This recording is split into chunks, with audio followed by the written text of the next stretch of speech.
सीधे आपको लिए चलेंगे मंदसौर, जहां पर सीएम डॉक्टर मोहन यादव वहां पहुंचे हुए स्टॉल पर जाकर इन फसलों के द्वारा किस प्रकार से अनाज को उगाया जाता है, कौन सी तकनीक के माध्यम से और सुगमता से इन फसलों को उगाया जा सकता है, इसकी संपूर्ण जानकारी जुटा रहे हैं। ये बहुत ही महत्वपूर्ण प्रदर्शनी है हमारे किसान भाइयों के लिए और उनको उन्नत बनाने के उद्देश्य के साथ उन्नत कृषि तकनीकों की जानकारी भी स्टॉल्स के माध्यम से दी जा रही है। ग्रीन हाउस इफेक्ट के माध्यम से किस प्रकार से सब्जियों को, फलों को, फूलों को उगाया जाता है, इसका एक लाइव मॉडल बनाया गया है, सजीव मॉडल बनाया गया है और इन सजीव मॉडल के माध्यम से पूरी जानकारी भी दी जा रही है। और उदाहरण के तौर पर जो हमारे किसान भाई हैं इन पूरी तकनीकों को जान सकते हैं, समझ सकते हैं, जिससे वे अपने खेतों पर इन्हीं तकनीक को अपनाएं और जिससे उनकी फसल और अच्छी हो सके। आधुनिक यंत्र, सरकारी योजनाओं की भी विस्तृत जानकारी इन स्टॉल के माध्यम से दी जा रही है। साथ ही में मंदसौर का एक जिला एक उत्पाद लहसुन, जो कि बहुत महत्वपूर्ण है, और लहसुन की ग्रेडिंग एवं पीलिंग मशीन को भी प्रस्तुत किया गया है। किस प्रकार से लहसुन की ग्रेडिंग की जाती है और पीलिंग की जाती है, मशीनीकरण के द्वारा किस प्रकार से इसे किया जाता है। हर्बल उत्पाद का प्रदर्शन भी किया गया है। हर्बल उत्पाद के उपयोग के लिए निरंतर माननीय प्रधानमंत्री जी सभी भारतवासियों को प्रेरित करते हैं और ऑर्गेनिक फर्टिलाइजर के उपयोग के लिए भी प्रेरित करते हैं। ऑर्गेनिक फर्टिलाइजर्स को भी इस प्रदर्शनी के माध्यम से प्रस्तुत किया गया है और इन सभी ऑर्गेनिक फर्टिलाइजर्स जो उत्पाद हैं इसका भी अवलोकन माननीय मुख्यमंत्री जी द्वारा किया गया। हाइब्रिड बीज जो है ये भी बहुत महत्वपूर्ण है, इसको भी प्रदर्शनी में प्रस्तुत किया गया है। और ये सभी स्टॉल्स हमारे किसान भाइयों के लिए लगाए गए हैं, जिससे वे जानकारी जुटाकर अपने खेती को, अपने कृषि को और बढ़ावा दे सकते हैं और सशक्त बना सकते हैं। पशुपालन के अंतर्गत सांची दुग्ध उत्पादन को भी प्रस्तुत किया गया है और जिस प्रकार से हमने आपको बताया कि अब न सिर्फ खेती बल्कि विविध स्वरूप में हमारे जो किसान भाई हैं वो अपनी आर्थिक आय को बढ़ा सकते हैं, पशुपालन करके, मत्स्य पालन करके, डेयरी व्यवसाय करके और एकीकृत कर समावेशी कृषि को बढ़ावा दिया जा रहा है, जो कि माननीय प्रधानमंत्री जी का भी लक्ष्य है कि एकीकृत कृषि को समावेशी रूप से कृषि को बढ़ावा देने के लिए सम्मिलित किया जाए। और इसी क्रम में इस भव्य प्रदर्शनी के माध्यम से यंत्रों को प्रस्तुत किया गया है, तकनीक को प्रस्तुत किया गया है और ये जितने भी कार्यकर्ता हैं, ये किसान मोर्चा के और जो भी कार्यकर्ता खड़े हैं, मैं अधिकारियों से निवेदन करना चाहता हूं कि ये आगे की जो डी के पास में है इनमें बिठाने की व्यवस्था करें और नाहर सिंह जी जितने भी कार्यकर्ता खड़े हैं उनको लेकर आगे आए। आप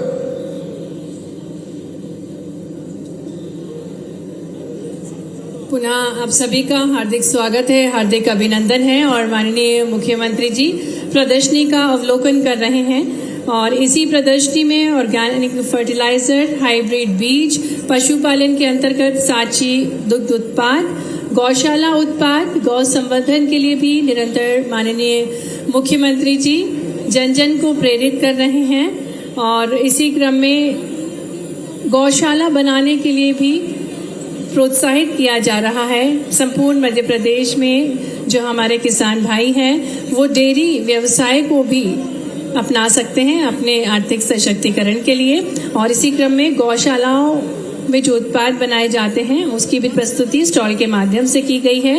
मत्स्य पालन भी एक जरिया है जिससे किसान भाई आर्थिक सशक्तिकरण की ओर आगे बढ़ सकते हैं। Model of bio flocks and टेंड, पुनः परिसंचारण, जलीय कृषि प्रणाली, केज कल्चर का प्रदर्शन, रसायन एवं जैव उर्वरक, पौध संरक्षण, दवाओं का प्रदर्शन और टेक्नोलॉजी जो कि बहुत महत्वपूर्ण है। हमारे किसान भाइयों को और स्मार्ट बनाया जा रहा है तकनीक के माध्यम से। और जैसा दमोह कृषि उद्योग समागम 2025 के मंच पर है। कोई अंतर नहीं, जोरदार अभिनंदन इस नाते से भी हमारे बीच यशपाल सिंह जी से लगा करके कैलाश चावला जी तक हमारे खलीफा है, पूर्व मंत्री है, बहुत सारे दायित्व का निर्वहन आपने किया। आज जब मैं आपसे बात कर रहा हूं तो हम सब अजंता एलोरा को तो दुनिया में जानते हैं, अजंता एलोरा की विशेषता जानते हैं। हमारे भारतीय उस काल की मूर्ति कला का, जिस काल में दुनिया के कई देशों ने अपने तन पे कपड़े पहनने के लिए भी समझ में नहीं आ रहा था, पता नहीं किस प्रकार की जिंदगी वो जी रहे थे। लेकिन भारत इतना उन्नतशील था कि अपने यहां एक एक देवस्थान के तमाम मूर्तियां, मूर्ति के साथ देवालय पूरे भव्यता के साथ आकाश से बात करते हुए उन्नत शिखर और हमारी संस्कृति की ध्वजा दुनिया में लहराती थी। यह अतीत का गौरवशाली भारत था। ऐसे में ये मंदसौर तो और आगे है। कभी मंत्री जी आपको मौका पड़े, प्रभारी मंत्री जी दोनों तीनों, मेरा बस चले, अगली बार तो हम अपन कोशिश करेंगे कि यहां इस धर्मराजेश्वर के लिए क्या कर सकते, मंत्रिमंडल में विचार करेंगे। हमने भगवान के देवालय के अंदर मंदिर तो बनते देखा है, लेकिन मूर्ति के लिए दुनिया भर से अलग अलग प्रकार के मूर्ति बना करके भगवान की प्राण प्रतिष्ठा कराते थे। लेकिन एक चट्टान के अंदर पूरा मंदिर भी बन जाए, मूर्ति भी बन जाए, चढ़ाव भी बन जाए, आना जाना पूरा ये अद्भुत, एक तरह से विश्व का आश्चर्यजनक, जैसे अजंता एलोरा में एक चट्टान के एक पत्थर से सारा निर्माण हुआ है, ऐसा अद्भुत काम हमारे सीतामऊ में भी हुआ है। मैं दोनों हाथ जोड़ के उस गौरवशाली अतीत को प्रणाम करना चाहूंगा। जब हम पशुपतिनाथ की तरफ देखते हैं तो पशुपतिनाथ की मूर्ति के अंदर भी, यद्यपि आज तो कृषि मेला है, ये पुरातत्व का और मूर्ति शिल्प की बात करना थोड़ा अटपटी भी लगेगी। ओम जी, माननीय ओम जी सकलेचा छूट गए थे, मेरे अभिन्न मित्र जावत के पूर्व मंत्री और ओम सकलेचा जी, आपका भी अभिनंदन करता हूं। आपका उद्योग धंधे, उन्नत कृषि, नई तकनीक, नए प्रकार से सोचना और अपने बच्चों के लिए स्कूल में लैपटॉप, स्कूटी, डिजिटल बोर्ड, पता नहीं कितने प्रकार की कल्पना है। और भारत तो छोड़ो, जापान तक यहाँ के युवाओं को पहुंचाने का आप काम करते हैं। मैं आज इस नवाचार से भरे मंच पर, कितने प्रकार का विविधता वाला ये मंच है, यहाँ जितने अच्छे से प्रकार से सोच सकते, मैं अपने कृषि विभाग के सारे अधिकारी, उद्योग विभाग के सारे अधिकारी और इनके साथ हमारे चीफ सेक्रेटरी अनुराग जैन, जो आपके पूर्व कलेक्टर भी रहे हैं, पूरे मंच का एक बार जोरदार अभिनंदन करो। इस नाते से सरकार की व्यवस्थाओं के माध्यम से, वैसे तो पुराने जमाने में मेले ठेले लगते थे, उस मेले के अंदर प्रदर्शनी लगती थी और मेलों के माध्यम से वो जानकारियां पहुंचती थी। ये क्रम थोड़ा टूटा है, छूटा है, लेकिन यशस्वी प्रधानमंत्री के लिए जोरदार अभिनंदन करो श्रीमान नरेंद्र मोदी जी के लिए, जिनके माध्यम से हमारा पूरा देश एक नई करवट लेके उठ रहा है। पूरी दुनिया अब भारत की तरफ आशा भरी निगाह से देख रही है।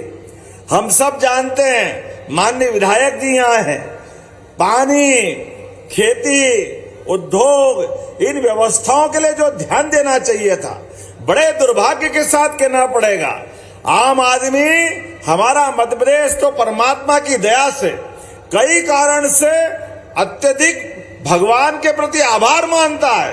कौन सी चीज मध्य प्रदेश में नहीं है? नदियों का मायका है। दुनिया के अंदर ऐसा कोई राज्य नहीं है, पूरे देश के अंदर ऐसा कोई राज्य नहीं है जितना भाग्यशाली मध्य प्रदेश है। मध्य प्रदेश के अंदर सभी नदियां, जो केवल मध्य प्रदेश नहीं पूरे देश के अंदर, आज गंगा की धारा भी अगर अपनी ताकत के साथ बह रही है, जमुना की धारा भी अगर ताकत के साथ बह रही है, तो हमको मालूम है उसकी ताकत में अंदर हमारी चंबल मैया की ताकत छिपी हुई है। जोरदार अभिनंदन करो चंबल मैया के लिए। हमारे लिए, हमारे यहां कोई बर्फ का बड़ा पहाड़ नहीं है, कोई हिमालय का पहाड़ हमारे यहां नहीं है, लेकिन यहाँ की वन संपदा, यहाँ की प्राकृतिक भौगोलिक व्यवस्था, इसके कारण से सभी प्रकार के अंदर जल की जितनी बड़ी राशि मध्य प्रदेश से जाती है इतनी कहीं नहीं है। लेकिन यहाँ के किसानों के लिए जब ये मैं बात करूंगा तो हमारे मित्र कहते हैं भाई आप ये राजनीति की बात क्यों करोगे। अरे मैं किसानों की बीच अपनी सही बात नहीं रखूंगा तो अन्याय होगा। आप बताओ, ये खेती वाले किसान जितने यहाँ बैठे, किसानों को पहली बार किसान सम्मान निधि अगर मिली है तो यशस्वी प्रधानमंत्री के माध्यम से मिली कि नहीं मिली है? अगर मिली है तो ताली बजा के बताओ। ये किसान सम्मान निधि नहीं है, ये आपकी उस सूरज देवता को आंख से आंख मिला करके पसीने की बूंदें निकालते हुए धरती माता के साथ सबकी जिंदगी में दो रोटी के प्रबंधन करने के लिए ये आपकी एक तरह से उस मेहनत का सम्मान निधि है। इसलिए कृषि सम्मान निधि आपको देते हैं। जब आपकी तरफ हम देखते हैं तो इतिहास देखते हैं, 2002-03 तक इस प्रदेश के अंदर कृषि क्षेत्र का रकबा सिंचाई का केवल 7 लाख हेक्टेयर था, केवल 7 लाख। और बिजली, ये नर्मदा सागर डैम, गांधी सागर डैम, अरे कहां कोई तकलीफ थी, लेकिन इनके बारे में विचार नहीं कर रहे थे। ये तो नदी किनारे प्यासे चंबल वाले अपने लिए यशस्वी प्रधानमंत्री के आशीर्वाद से अब मंदसौर नीमच जिले में कोई खेत खाली नहीं रहेगा, सबको पानी देने वाले हैं चंबल माता के माध्यम से। सबको जब पानी देने वाले हैं आपके खेतों के अंदर, बिजली आपको पर्याप्त मिल रही है, तो आने वाले समय में आपकी खेती से और आमदनी अच्छी होना चाहिए। खेती के अंदर उन्नत से उन्नत प्रकार के बीज लगाकर, जैसे अभी हम सब अपने खेत में मान लो गेहूं करते हैं, सोयाबीन करते हैं, और आप तो औषधि फसल करते हो मंदसौर नीमच के अंदर, जो पूरे प्रदेश और देश में नहीं होता है वो आप करते। दोनों हाथ जोड़ के प्रणाम करता हूं आपके मंदसौर नीमच के किसानों के लिए। जितने उन्नत प्रकार से आप अश्वगंधा, तुलसी, धोली मूसली, क्या क्या नहीं उगाते हो आप, लोग पता नहीं, कल्पना नहीं करते हैं। वो सब अपने मंदसौर नीमच के अंदर होता है। लेकिन अपनी खेती के बलबूते पर अपनी समृद्धि की इबारत भी लिखते हो, तो सरकार की जवाबदारी है कि हमारे सभी प्रकार के किसानों के लिए आज की तकनीक के आधार पर जो हो सकता वो सब करोगे। इसलिए एक से बढ़कर एक हम सब जानते हैं, जब गेहूं करने के बाद पराली, अर्थात वो अपने भूसे के बाद बचने वाले गेहूं का जो अंश बचता है, जहां हमारे यहाँ खापे भी बोल लेते हैं, यहाँ क्या बोलते हैं? फाचा, फाचा, फाचा। अब वो फाचा बोलो, खापा बोलो, पराली बोलो, ये तो सब गेहूं का बचा हुआ कचरा ही। लेकिन अब क्या करे, खेती अच्छी हो रही है। सरकार की व्यवस्था में आपको और समृद्ध करना है।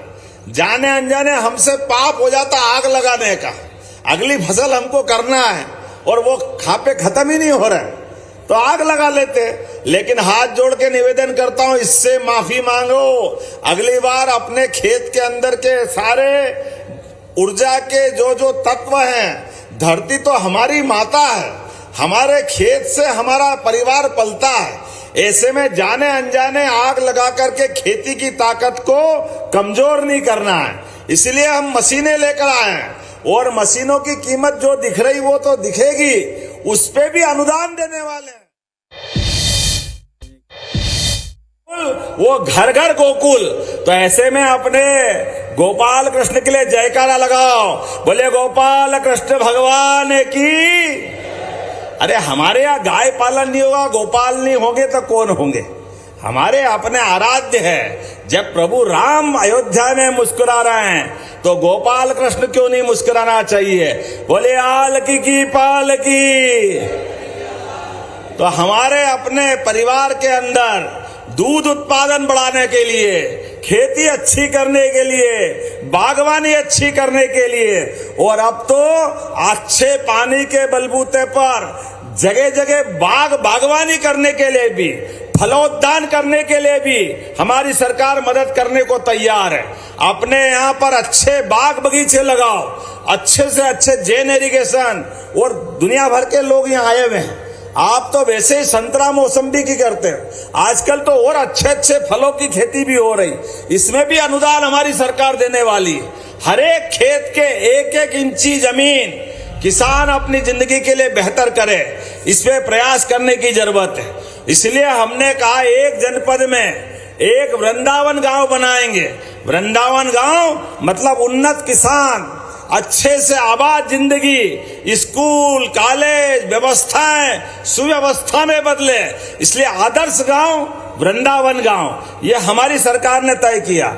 और सरकार के माध्यम से आपके यहाँ भविष्य में सबकी जिंदगी में कभी कोई कष्ट आ जाए, कोई परेशानी आ जाए, तो अभी तो एम्बुलेंस हमने सुनी थी, आती ना एम्बुलेंस 108 में। अब आने वाले समय में अगर कोई एक्सीडेंट हो जाए या कोई घटना ऐसी हो जाए, हॉस्पिटल में आपके मंदसौर में बीमार है, नीमच में है, सीतामऊ में, गरोठ में, उज्जैन में, इंदौर में, कहीं पे भी, और उसको बड़ी जगह ले जाना है और आदमी के पास पैसे नहीं है, जान बचाना है, तो हेलीकॉप्टर से भी उसको ले जाने की व्यवस्था कर रहा है। एयर एम्बुलेंस के माध्यम से यह सरकार उसका पैसा देने वाली। गरीब से गरीब आदमी की जिंदगी में भी, अरे हमारा सगा संबंधी है, पैसा नहीं है तो क्या हो गया? ये भाजपा की सरकार है या आपकी सरकार है? जो गरीबों के लिए हो सकता है, जो किसानों के लिए हो सकता है, वो सब कुछ करने के लिए तैयार है। ये हमारा सबका संकल्प है। हमारे यहाँ पर अपने वर्तमान के समय में जिस प्रकार का माहौल बना हुआ है, इस माहौल को और बनाए रखना है। जब मैं आपसे बात कर रहा हूं पशुपालन की, गौशाला की, तो चीता भी मुझे याद आ रहा है। गांधी सागर में चीता छोड़ा है, यहाँ के लोग टाइगर और पालते चीता। ये हमारा अपना नीमच मंदसौर का इलाका पूरे एशिया से गायब हो गया था। कितना अच्छा लगा उस दिन गांधी सागर के पास, कौन सा था मारू जी, रामपुरा के पास, कौन सा, बस्सी बावड़ी। अब बस्सी बावड़ी थोड़ी रुकेगा, वो तो सारी बावड़ी पार करेगा।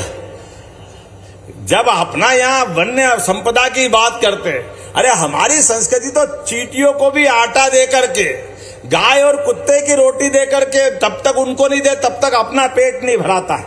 हमारी संस्कृति इतनी महान संस्कृति, ऐसे में हमारा सबका फर्ज है कि हमारे आसपास भी अगर वन संपदा है तो उसमें सारे जीव जंतु होना चाहिए। ऐसे पूरे एशिया से चीते गायब हो गए थे। यशस्वी प्रधानमंत्री के आशीर्वाद से जो हमने योजना बनाई, पूरे दुनिया में चीते पुनर्बसाहट के आधार पर इस योजना में सफल नहीं हुए। एकमात्र राज्य मध्य प्रदेश है जहां जितने लाए थे उससे डबल हो गए। जोरदार अभिनंदन करो अपनी इस भावना के लिए। यही तो जियो और जीने दो की भावना है, इसके अलावा क्या है? हमारे माध्यम से आने वाले समय में ये जो केवल चीता अभयारण्य नहीं बना, भविष्य में आपके घर पे भी होम स्टे, अर्थात पर्यटक आएंगे, आपके मकान में अगर 2 कमरे एक आधा और बना लेना, लोग रुकेंगे, उसको किराया देंगे, आप जो खाओगे पियोगे उसको खिलाओ पिलाओ। वैसे भी मेहमान भगवान बराबर होता है, लेकिन आमदनी बढ़ना चाहिए, सब प्रकार से बढ़ना चाहिए। इसलिए पर्यटन को बढ़ावा देते हुए, धार्मिक पर्यटन को बढ़ावा देते हुए, उद्योग धंधों को बढ़ावा देते हुए, कृषि और बागवानी को बढ़ावा देते हमारे लोगों की आमदनी बढ़ना चाहिए। जितनी बढ़ा सकते वो सब कुछ करने के लिए हमारी सरकार तैयार है। आज के इस अवसर पर जब मैं आपसे बात कर रहा हूं तो क्या महिला, क्या गरीब, क्या किसान, क्या युवा, सबकी जिंदगी बेहतर बनाने के लिए हमारी सरकार ने सभी समान रूप से सब योजनाओं को हाथ में लिया है। तो जब मैं यहाँ बात कर रहा हूँ तो यहाँ गरोठ के अंदर आज कितनी प्रकार की योजनाओं का लोकार्पण हुआ, लोकार्पित करा लिया पता ही नहीं चलता है, आपके लोकार्पित करा लिया पता ही नहीं चलता है। आपके यहाँ पर भी लगातार